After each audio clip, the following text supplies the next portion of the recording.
Okay, so very welcome to this demonstration session of the new staff well-being tool, which has been developed by EuroPris during the last 2 years.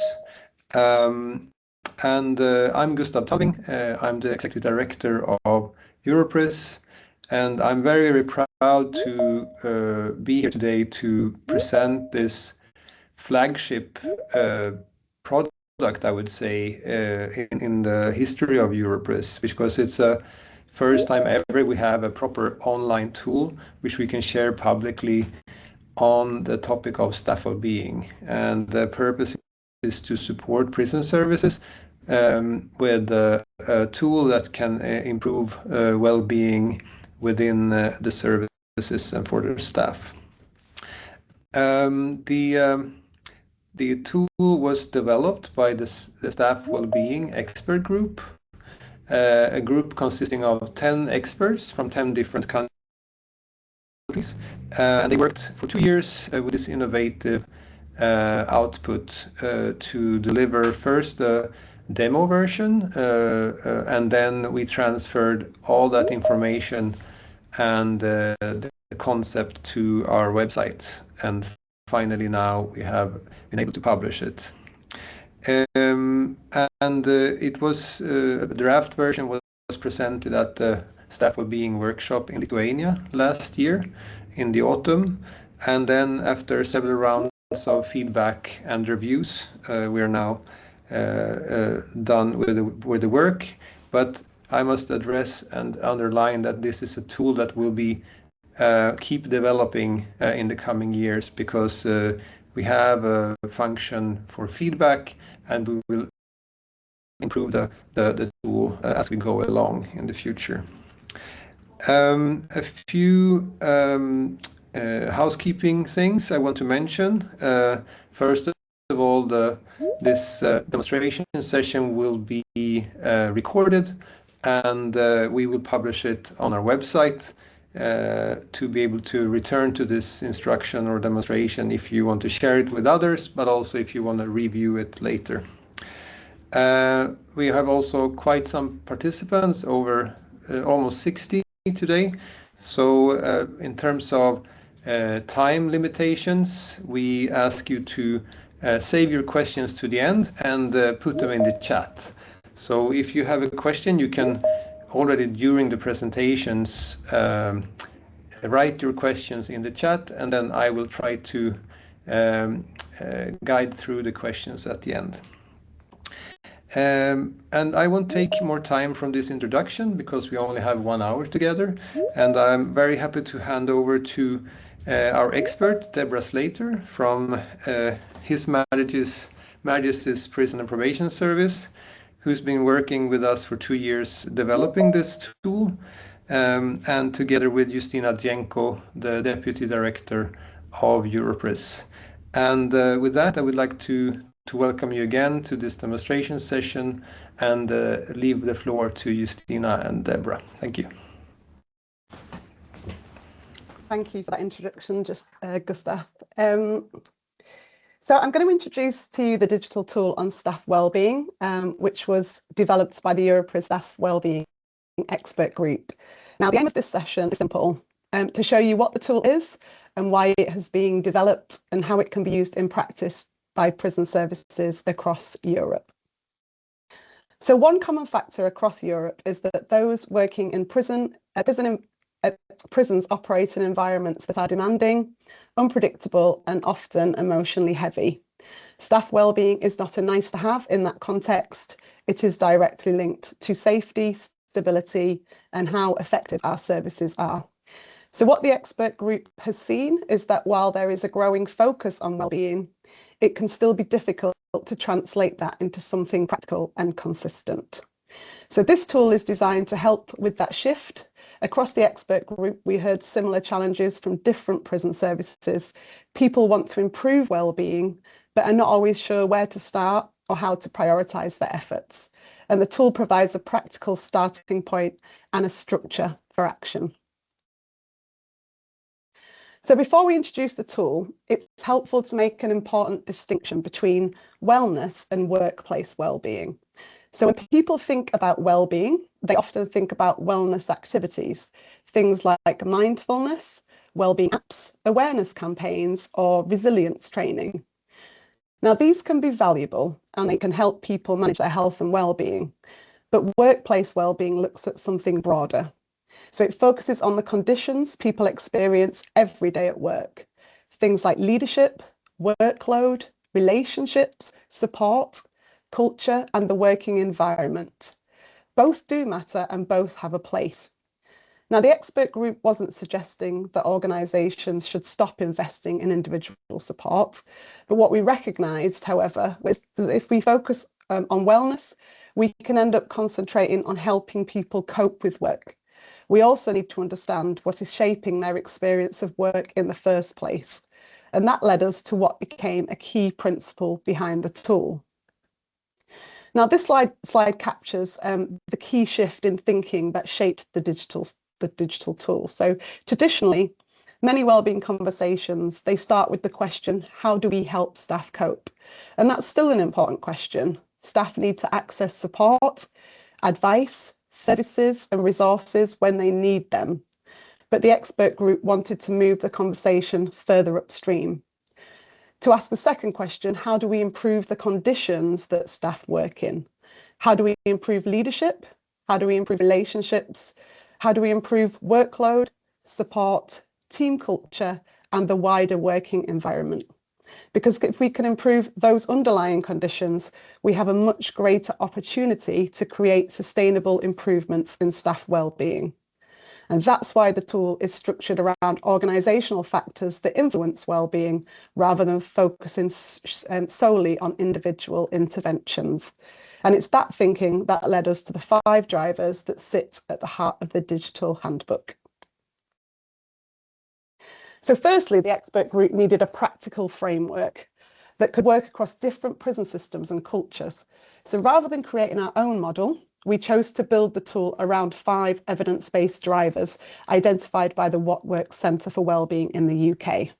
Now, the centre brings together large-scale research, including national data sets involving tens of thousands of employees, alongside systematic evidence reviews. And what they show us consistently is that well-being at work is shaped by a combination of factors, not just individual resilience, but leadership, environment, relationships, and purpose.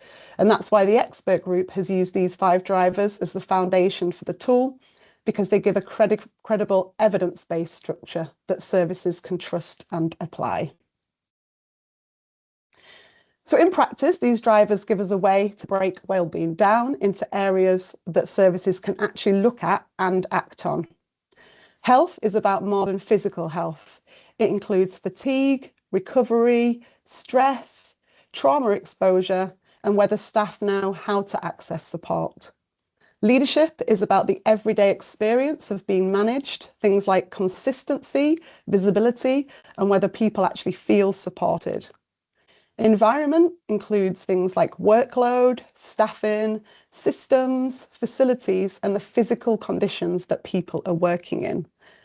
And then relationships, which are critical in prison settings. Trust, team culture, and peer support often make a real difference to how people get through difficult work.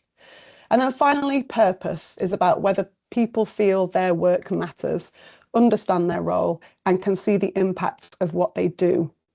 Now, importantly, the drivers are not just descriptive, they're practical. They help services identify where they are strong, where the gaps are, and where to focus effort, and they provide a consistent language for improving and refining wellbeing approaches over time. So moving on to the digital tool itself. So one of the questions we asked ourselves as an expert group was, what would be most useful to prison services across Europe?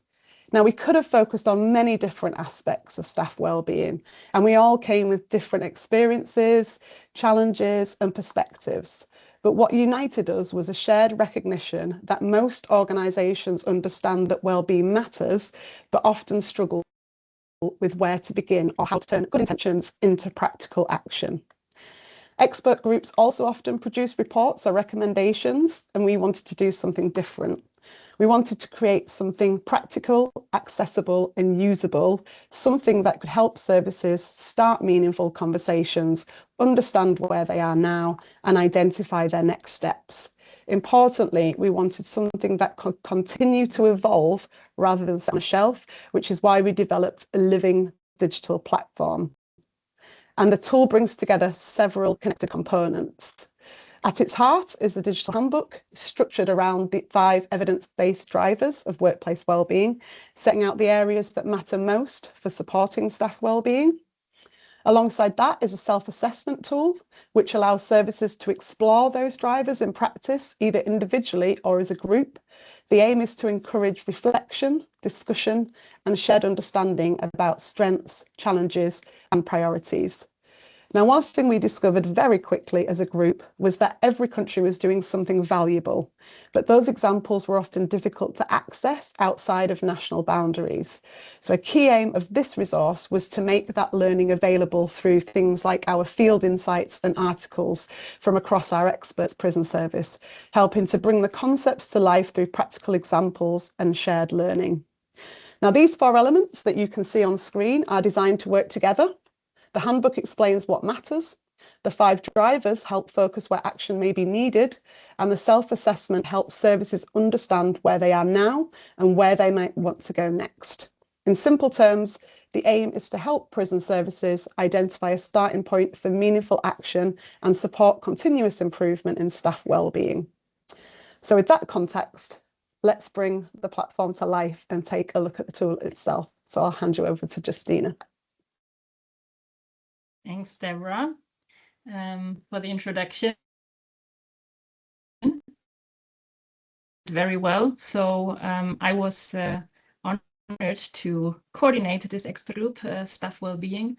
And what was actually really inspiring to see that, as you said, not just something to read, you produced something to use. So that's what we would like to show today to our audience. And I would like to start with sharing my screen and guide you through this digital tool. So this is our website. And just to help you navigating first, under our website, you have this tab here for the expert groups and networks. Within that tab, you find one expert group, which is the staff wellbeing one, and under major contributions, that's where this resource is placed. So via this button here, you can enter the digital tool. The page that will open then is actually that one, and that is the actual digital tool and this output. Just for you to not get lost. When you see the blue banner here, this is and stays within the whole tool, our website. So we try now not to go into that. And the same is in the very end of this tool, which is also placed on the EuroPris website, where you can subscribe, by the way, to our newsletter, to LinkedIn, and so on. Before we show you the different sections, what was actually very nice to have, and this is maybe interesting for your prison services, that the whole tool, all its features, you can translate. So Deborah, what do you think? What kind of language should I put up? Let's go with our chairs, Spanish. Spanish, okay.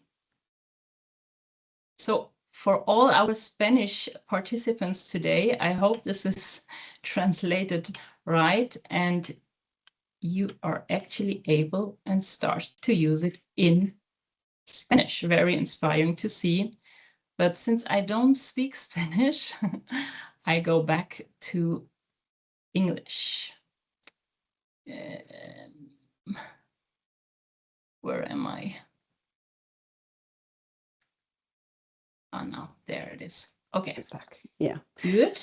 I think it's important to point out, Justina, that like accessibility was really important to us as an expert group. So I think the ability for users to view content in different languages was really important, and how quick that transition is between languages makes it really simple as well.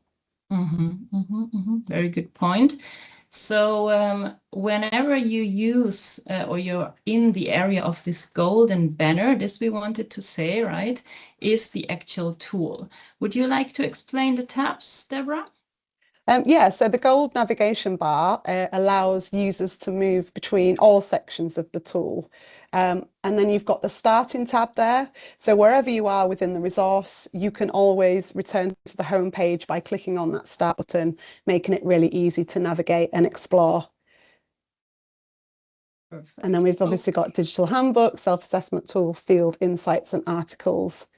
But as you move down the start menu, you'll see that those are mirrored within the home page as well.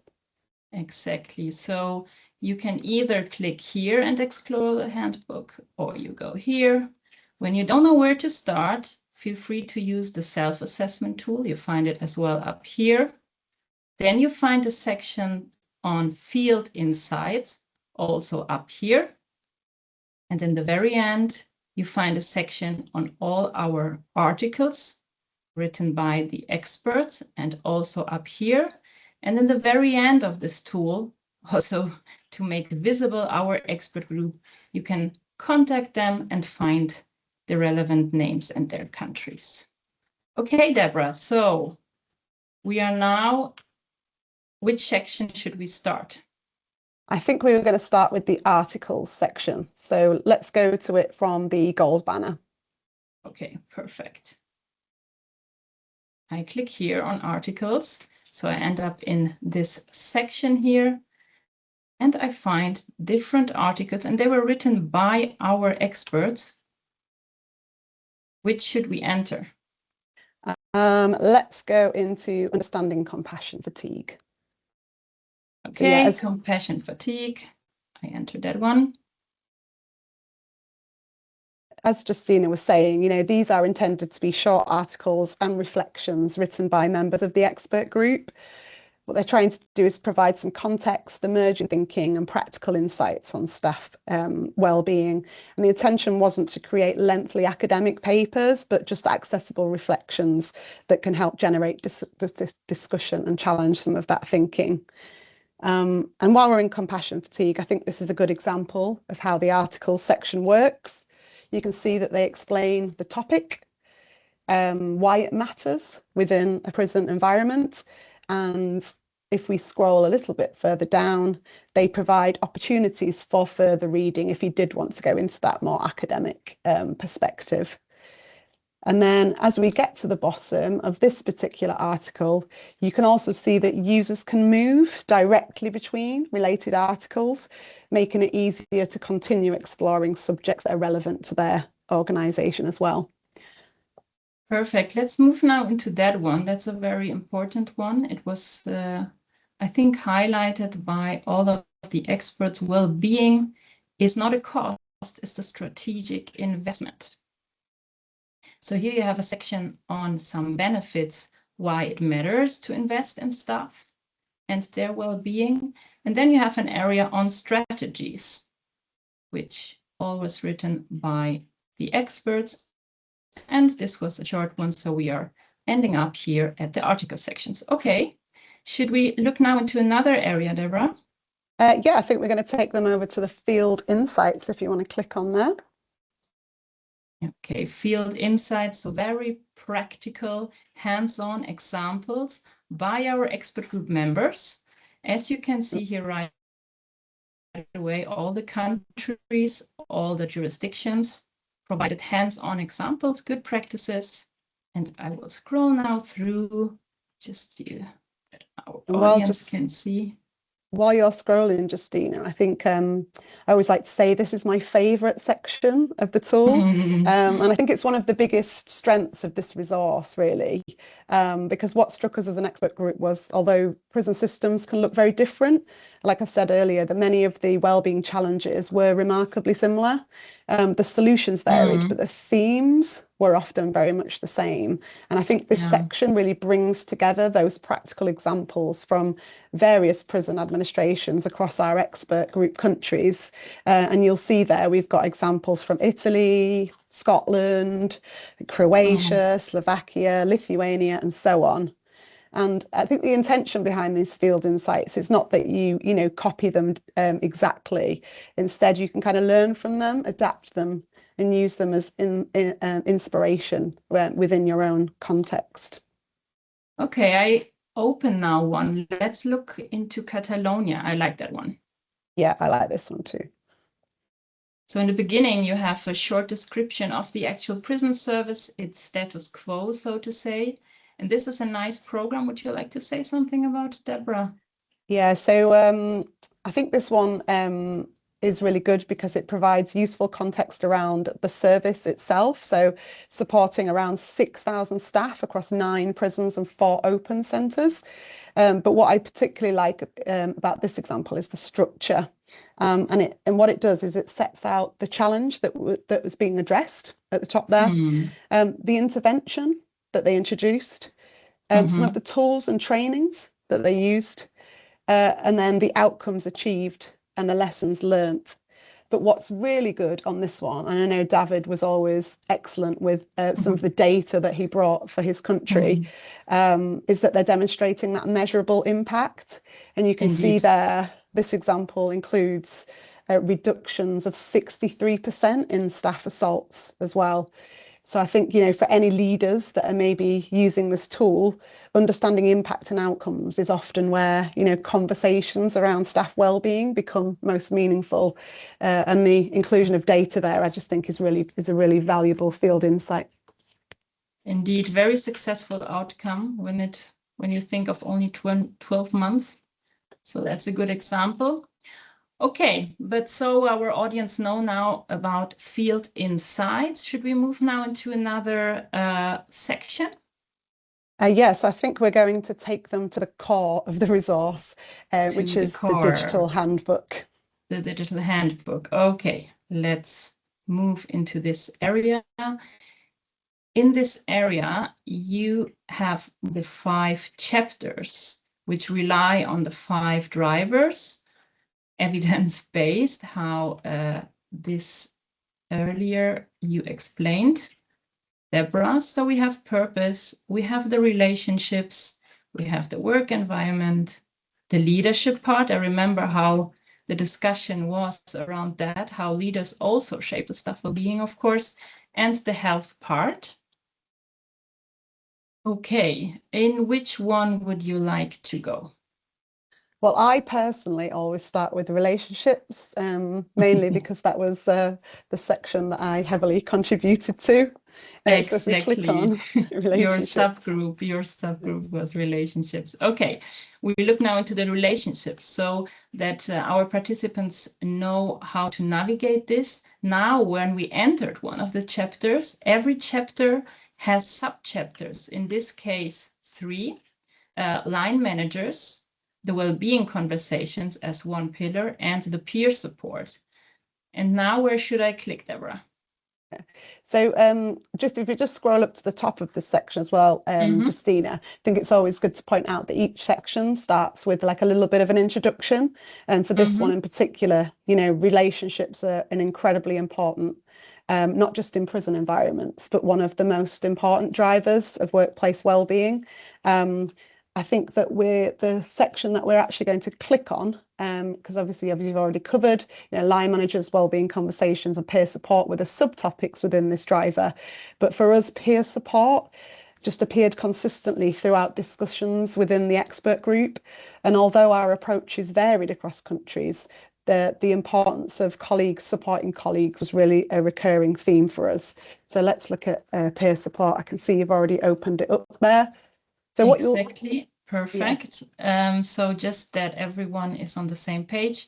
When you enter one of the 5 chapters, right away here in the next line, you see in which subchapter you are. The same. Once you get lost, you can always go back via the go back button, or also you can navigate here, and then you always have a path, so you know where you're at. Should I also explain that every subchapter has the same structure? So that's how we worked with the experts. They filled in content for every subchapter. Here in this case, relationship, peership support, setting the scene was always one, where of course the input and the general introduction to the topic was mentioned. Then making it happen. So how we can actually move on from just theoretical ideas to different examples are already in place or can be aimed to implement. And then a section for the field insight, so connected to one of these examples here. And in the very end, but you can go now deeper into that, Deborah, but here are some resources for further connections, readings, and materials.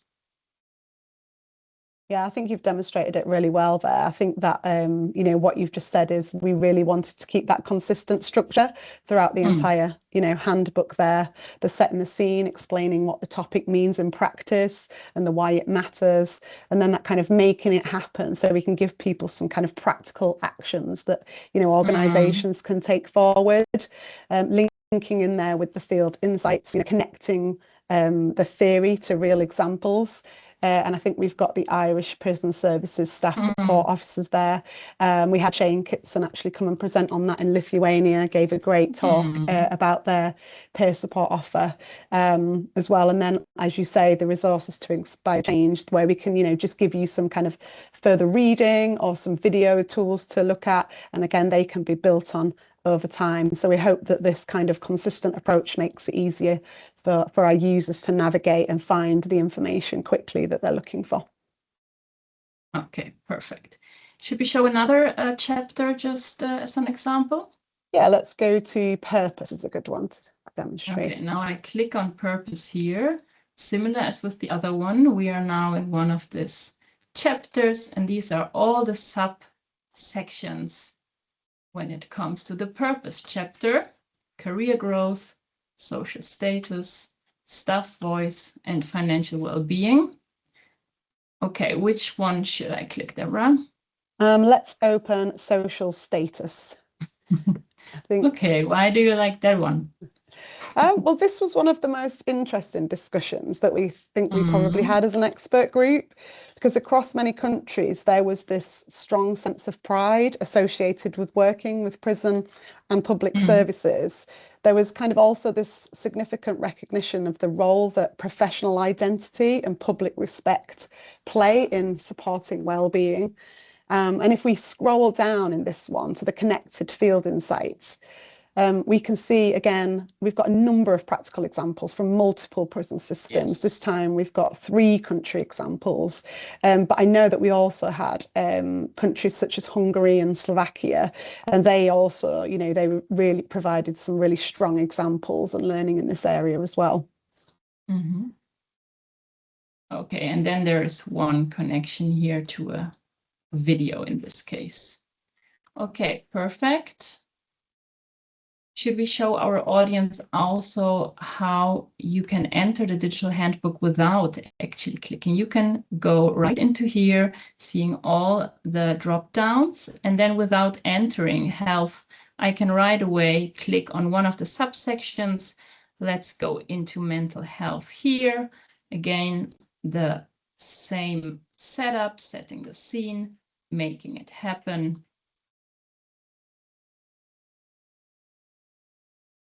Yeah, what I think what you'll as well see throughout the handbook is this kind of constant focus on some of the practical action.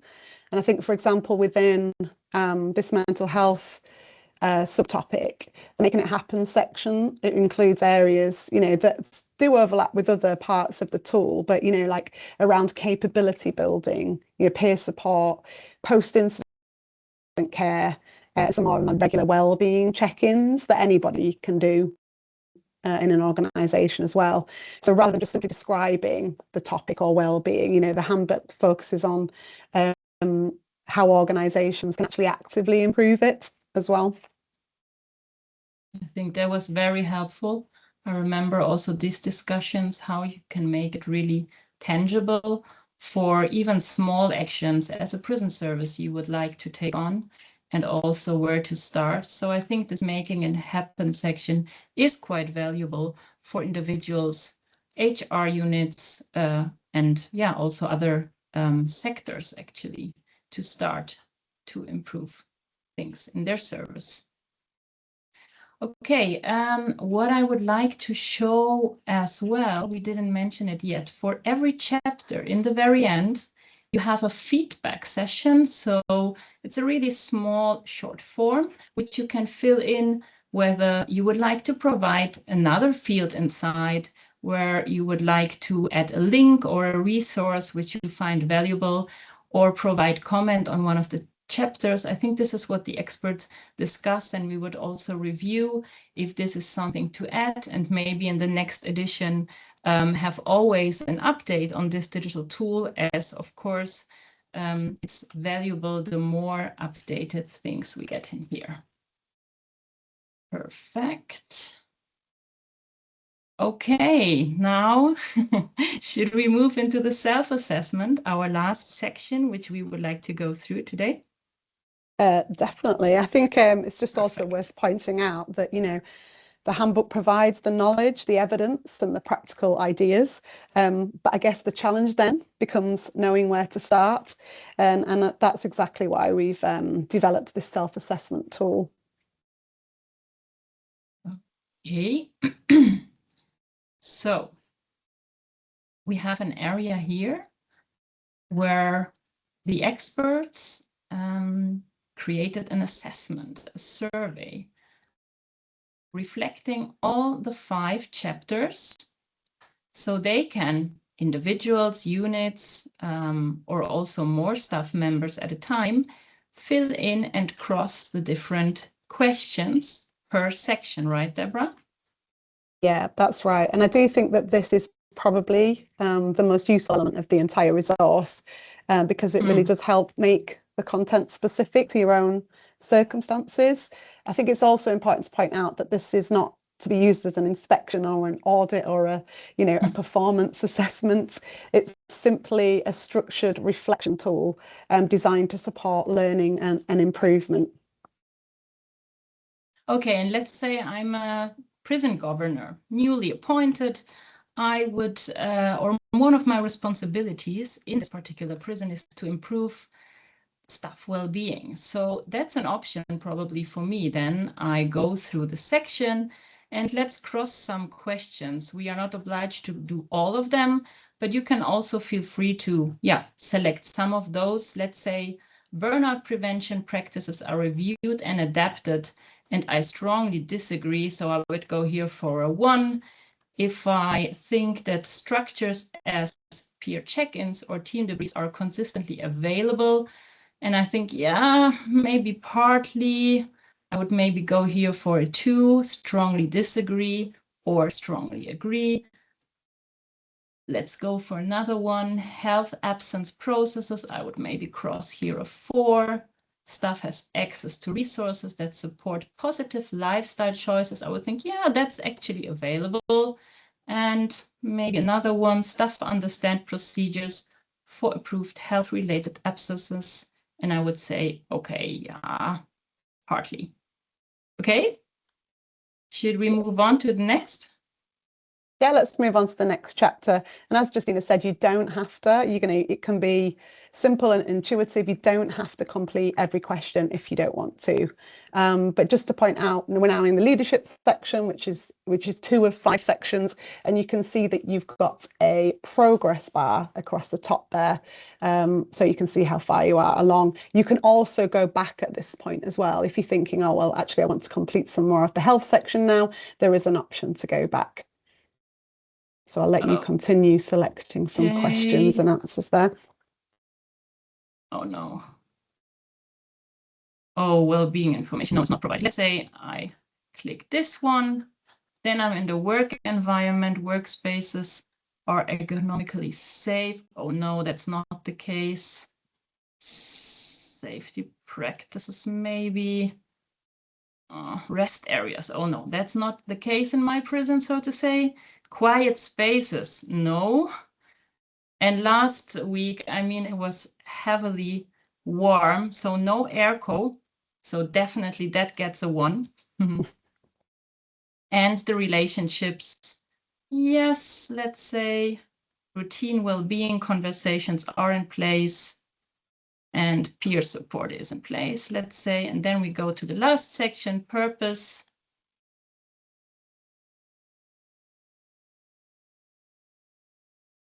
Communication, so like this. And that's the last section. So should we review the results now? Yeah, let's go to the results page. Okay. So we have red, orange, and green. Now I crossed the self-assessment tool and I have here orange for health. I have red for leaderships, red for my prisons, for work environment. Oh, it seems we do something good, which is the relationship section, and the purpose orange. So what this actually shows me is that I have maybe to do something in the area of health. So I'm guided here right away to a targeted recommendation for this section, where in which area I should do some further exploration or further reading, especially in leadership and in work environment, where I had red and quite bad exam results. And then no recommendations here. And for the purpose, some of them. Should I click some of them, or what would you say, Deborah, should we do? Well, let's scroll back up to the top so that we can just be really clear about that kind of scoring criteria as well. So like the results are not in, they're there to provide a clear indication of like the strengths and the areas for further improvement or development. And just a reminder, any unanswered questions, they are excluded from the overall scoring. So they aren't included in that score out of 5. What's also important to kind of point out to you that, you know, no user data is stored here. The process is entirely confidential. Exactly. We certainly shouldn't be viewing the results in a judgmental way. It's about identifying opportunities within this for improvement, help organisations focus effort where they would have the greatest impact. So just on those scores, so red indicates areas that may require some like immediate attention. Orange highlights areas that offer opportunities for further development, and green identifies areas of strength while still providing ideas for continued improvement. But what's important is organisations don't need to score highly in every area. The purpose is simply to identify where those greatest opportunities for investment and improvement exist. So yes, let's click through to some of those sections so we can see how it directly links into the tool. I click now on leadership, and one of the areas for improvement was the communication. So I'm guided again here to one of the subchapters as we did show before, and I can always go back to my results. And let's say I would like to dive deeper into the work environment because I definitely need to do something regarding safe spaces. So I can click here. And this seems to be an area where I need to improve in my prison. So I can start probably to divide tasks, to look deeper into this and work for the next years on how to improve staff well-being in my prison as a prison governor, for example. Maybe I want to click to one of the examples and call my Italian colleague and see, okay, how did you do this? Maybe we want to do the same in the country I am at. So you find here all the information and can always contact as well EuroPris and the expert group. And not to forget, let's say I'm in Bulgaria, then I can get this one and also the self-assessment whole tool I can have in Bulgarian language. So also my results, the whole questionnaire, the assessment would be for me then in my local language. Okay. Anything you would like to add, Deborah, for this one here? I think some of the questions that people might have around, you know, what do they use their kind of results for? And I think it's intended to be used for, to have like an area of focus. So, you could be identifying priority areas for you as a service. You might use that to form your wellbeing strategy or wider people strategy or wellbeing action plans, for example. You might just want to explore some of the specific topics in more detail, or you might want to learn from some of the approaches used elsewhere in Europe. Or, if nothing else, it should help you support discussions with your kind of leaders and your wider stakeholders as well. Yeah, and what we were also discussing is that I could probably say, okay, select 10 or 20 staff members and ask them to fill in the self-assessment tool, and then get the average per person, fill in the average in a document forms or Excel or whatever, and get then an indication if there are things which are repeated per staff member, so that I, for example, need to do some actions in the area of purpose, so I can get even kind of an average for my institution, whether it's a small unit, whether it's a whole prison or a department. So there are probably different opportunities here to dive deeper and work with this self-assessment tool. Okay, so I think, Gustav, we did here the small demonstration. Everything is on our website under expert groups and networks. So I'm curious if we have some questions as well, probably.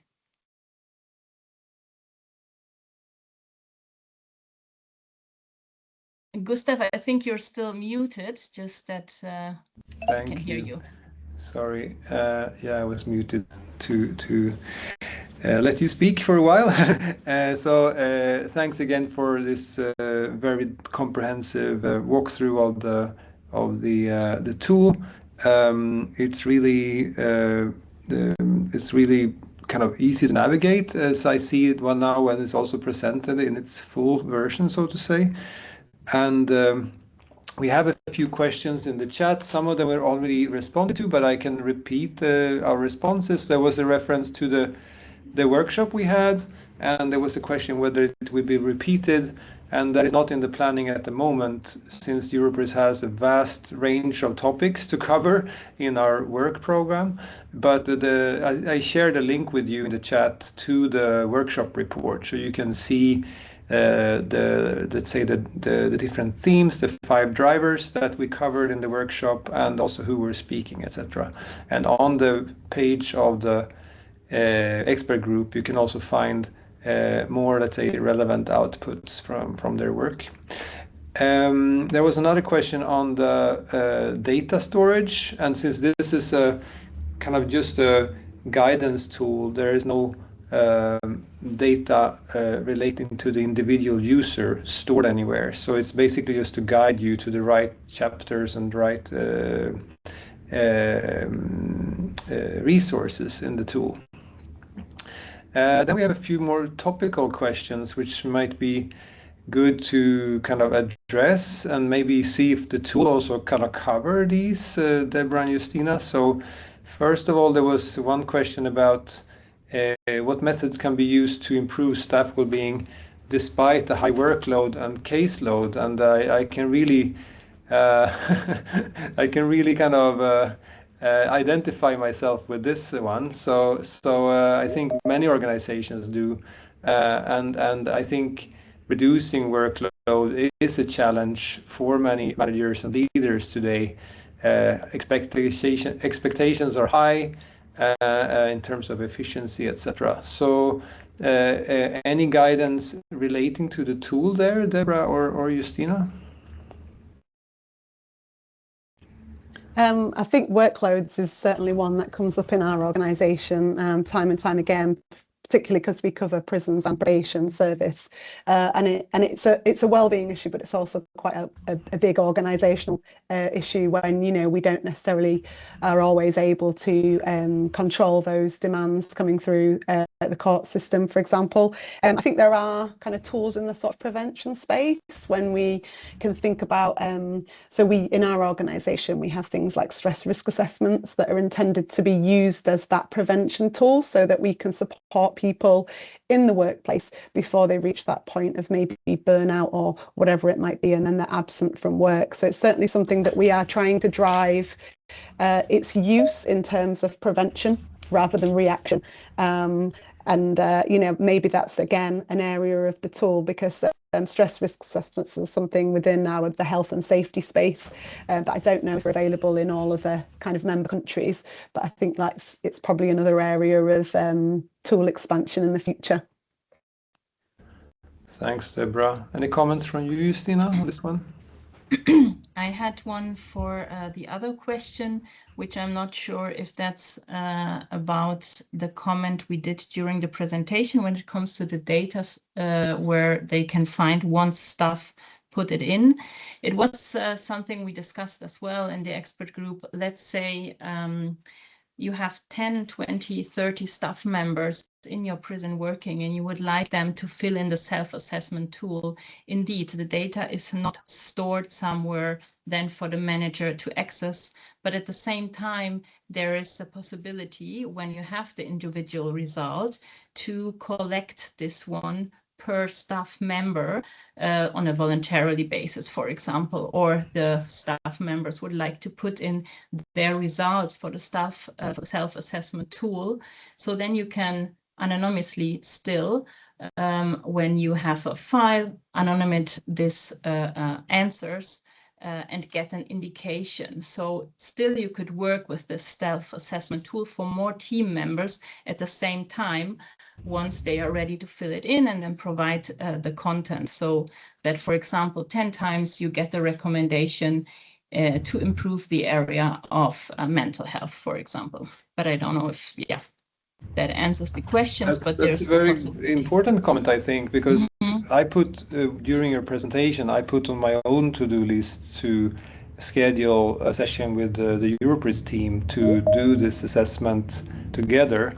And I think it would be very helpful, maybe something that we could add as a functionality, just an exportable Excel sheet with a questionnaire, so to say, if that is in line with copyrights and other things. But since it's a publicly available tool and you can then use it also in a team, of course on a voluntary basis, but I think it's a very good basis for discussion.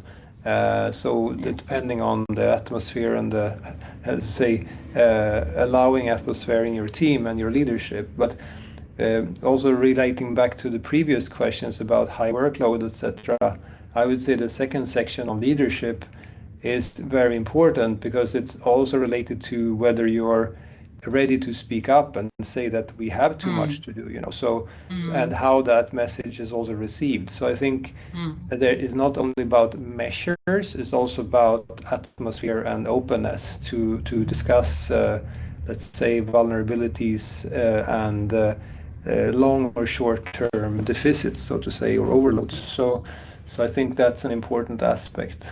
I think as well, Gustav. Go on, Justina.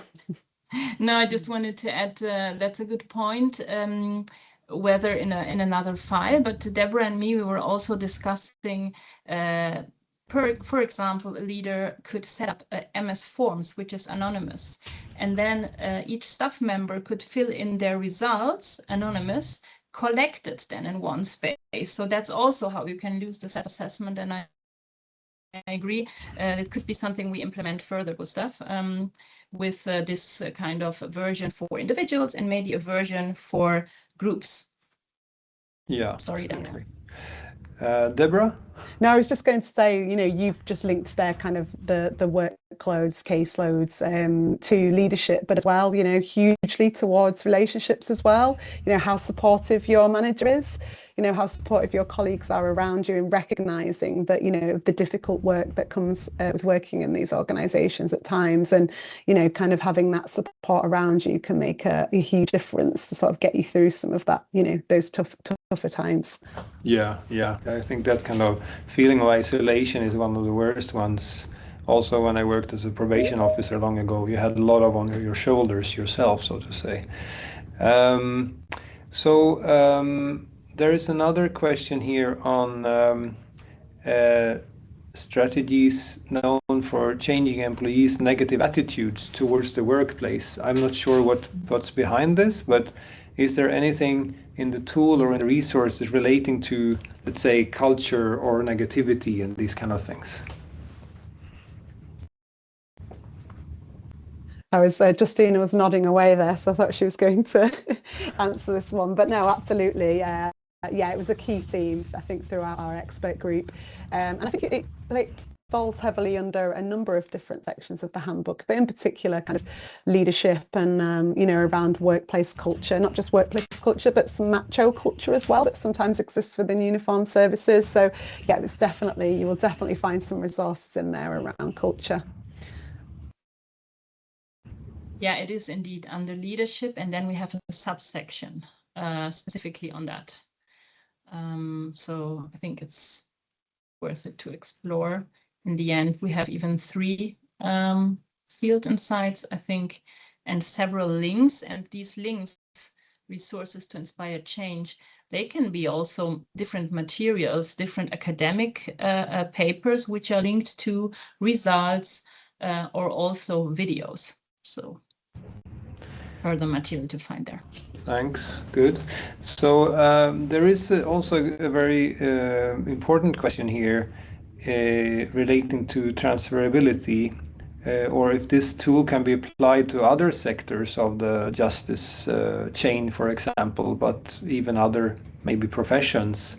I know you try to make the tool evidence-based in the broader sense, where you have kind of cases where things actually worked out in a service, which is in EuroPris standards also evidence in a way that something works, because we know what works is very contextual, so you always have to test things on your own grounds, but of course combined with research evidence. So in terms of transferability, and this is also kind of a bit of a credibility issue for us, of course, or a question at least, to whom can we recommend this tool? You know, is it prisons only, or is it kind of beyond that?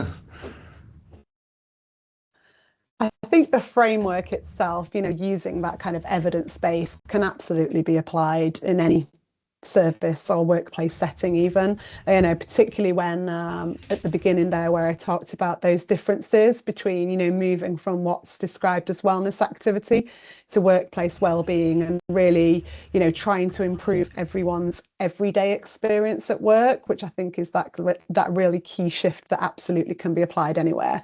I think in terms of the tool itself, you know, we've tried our absolute best to personalize this to the prison environments, because we, you know, we always set out that it was as an intended sort of audience. So, you know, it is quite prison specific, but it doesn't mean that any of the kind of interventions or even some of the insights articles that they can't be applied to a different setting. It's just a shift in a little bit of language, really, more than anything, that, yeah, absolutely can be transferable. Plus, the actual self-assessment tool is indeed very generic. Whenever we were saying staff, we didn't by purpose say prison staff, and we were not saying prison governors, for example, but managers or leaders, where the results then might lead you to different sections, which are, yeah, as Deborah said, prison specific. But when you read some of the areas of making it happen, it is very transferable to other sections, as health, as defense. So I really, if we have some participants from this area, would encourage them as well to use it from their direction. And yeah, we can further develop it as well in the next edition in different maybe areas for other sections. Thank you. So work to be continued there. I have a comment also from Paula Accio from COPE here. Good evening or good afternoon, Paula. So she mentions that she thinks it's wonderful to see that family relationships are mentioned also in the tool, and that it's known that to be much harder for and staff to support prisoners and their relationships when their own family and work-life balance is strained. So I think that's kind of a message to you that you also covered. That was very appreciated, and we know that to say private life and work life is tightly connected, and your what you experience in your private life often spills over to your work life and vice versa. So I think that is a great observation. Thanks for that, Paula. We're reaching the end of today's session. I'd just like to ask you if you have any final comments, Deborah or Justina. And actually, very timely, there is also a question about what is next in the future of the tool. So maybe also commenting on that. Do you want me to go first, Justina? Yeah, go ahead. Yeah, I just kind of wanted to say that really as an expert group, I think we're incredibly kind of proud of this output, because it really tried to combine the evidence, the practical experience and the real examples from services across Europe. We really wanted to create something that organisations could return to repeatedly as their wellbeing journey develops, and we do hope that we achieve that. So I guess that kind of answers a little bit of that question as to where we take this next. You know, really been able to get sort of more countries' perspectives and insights into the tool. I just wanted to say a really big thank you on behalf of our expert group's chair, David from Catalonia. I think he had the technical skills to really bring this idea to life, and to EuroPris again for transferring it to this platform and creating this really excellent end product. So thank you from me. Thank you, Deborah. Yeah, for Justina? me, I would add, when it comes to the future and what next, I mean, this is now launched. It is a tool to use. We will promote it further.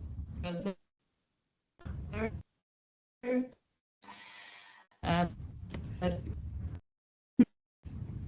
as it is with reports, this might be then the case. But for this tool, since we have the feedback function, there is a lot of potential, I would say, to develop it further. As we mentioned, for example, with the group assessment, individual assessment. Also, we got some interest from different academics to help see the impact of this tool. And we might enter an area where we could work with academia together and with the collaboration of our members to see what is the next step. So now the tool is launched, but it should be used. So with the evaluation and support of academics to see what did our prison services in Europe actually do or did with it. Let's say we can revisit this in 1 year and get a result which areas really improved. So as we showed in the beginning, field insights, Catalonia, what they did in 1 year. Maybe another prison service would like to try this Catalonian example here as one of it. There are several, and there might be a change and a shift. So we would, I think, in EuroPris definitely, and also with the help of the expert group and the researchers, to see what happens in Europe now where we support this launch. Thank you, Justina. No, that's a very important, let's say, addition to our work, the research aspects of this, and we will try to include it also in our coming research strategy to cover current tools that we have implemented through EuroPris.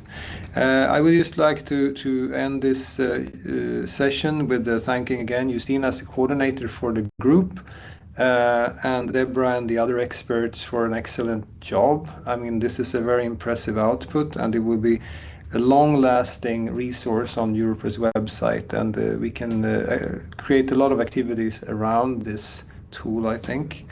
I also would like to reach out to Sitwat Hashmi, which is our comms manager, who pulled together the tool on the website together with our programmer, and of course the whole EuroPris team for all the support making this happen. So with that, I would like to close for today, and please stay tuned by signing up for a newsletter and follow us on LinkedIn so you know what's going on at EuroPris. Thank you so much. Bye-bye.